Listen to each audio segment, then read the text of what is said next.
On a trois objectifs. Le premier, c'est de rencontrer nos homologues parlementaires, puisque avec l'Australie, nous partageons une communauté de valeurs. Nous croyons au bicamérisme, nous croyons bien évidemment à la démocratie, à l'état de droit.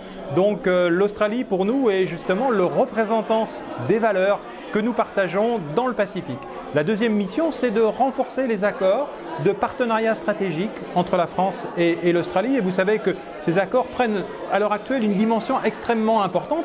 Et puis la troisième raison, c'est que nous sommes dans un monde ouvert, dans un monde économique dans lequel nous devons négocier des accords de libre-échange. Et nous voulons justement discuter des conditions d'acceptabilité pour nos populations. On voit très bien en France les remous qu'ont provoqué le CETA et le Mercosur. Nous ne souhaitons pas qu'il y ait des remous dans les accords de libre-échange entre l'Europe et l'Australie.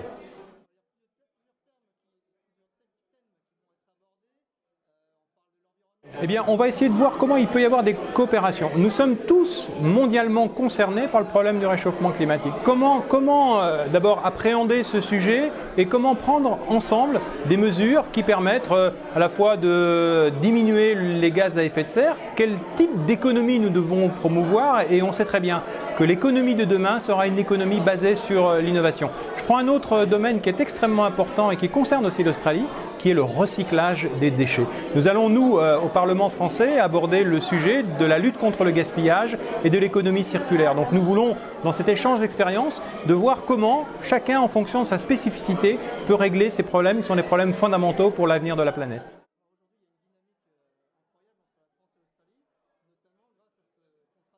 L'objectif de ce contrat, et on le partage complètement, c'est de maximiser les effets pour que les entreprises australiennes puissent s'approprier les savoir-faire, qui sont les savoir-faire liés à la construction et à la maintenance en conditions opérationnelles de ces sous-marins. Parce qu'un sous-marin, c'est un objet extrêmement complexe. Ce sont 800 000 pièces qu'il faut assembler pratiquement dans une boîte à chaussures. C'est quelque chose de formidable en termes d'innovation. Donc nous avons, nous, ce partage de savoir-faire de façon à pouvoir le transférer à l'Australie, et nous sommes convaincus que c'est à la fois un vecteur de développement et c'est aussi pour l'Australie un facteur de souveraineté. C'est extrêmement important dans un monde complexe, dans un monde de conflits, que l'Australie soit un pôle de stabilité et qu'elle ait les moyens d'assurer pleinement sa souveraineté dans la sous-région.